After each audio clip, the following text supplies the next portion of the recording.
குமரி மாவட்டத்தில் காலை முதல் பெய்து வரும் கனமழை காரணமாக ஒற்றையால் விளை, பெருமாள்புரம் அகதிகள் முகாம் உள்ளிட்ட குடியிருப்பு பகுதிகளில் மழைநீர் வீடுகளுக்குள் புகுந்தது. இதனால் மக்கள் கடும் சிரமத்திற்கு ஆளாகியுள்ளனர். கூடுதல் விவரங்களை செய்தியாளர் கால்வின் வழங்க கேட்கலாம். வணக்கம் கால்வின், முழு விவரங்கள் என்ன? வணக்கம் அகிலா. கன்னியாகுமரி மாவட்டத்தில் நேற்று முதல் தொடர்ந்து 2 நாட்களுக்கு கனமழை பெய்யும் என வானிலை மையம் எச்சரிக்கை விடுத்திருந்தது. இதனையடுத்து நேற்று காலை முதல் கன்னியாகுமரி மாவட்டத்தில் கன்னியாகுமரி, கொட்டாரம், மயிலாடி, தென் தாமரைக்குளம் உள்ளிட்ட அனைத்து பகுதிகளிலும் விடிய இடைவிடாத மழை பெய்து வருகிறது. இதன் காரணமாக பொதுமக்களின் இயல்பு வாழ்க்கை பாதிக்கப்பட்டுள்ளதோடு தங்கள் வீடுகளிலேயே முடங்கி இருக்கும் நிலை ஏற்பட்டுள்ளது.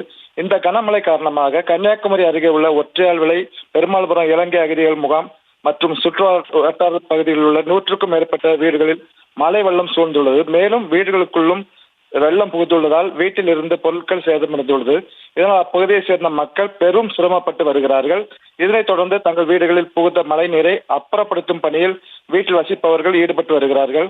குமரியில் தொடர்ந்து கனமழை பெய்து வருவது பொதுமக்களிடையே ஒருவித அச்சத்தை ஏற்படுத்தியுள்ளது.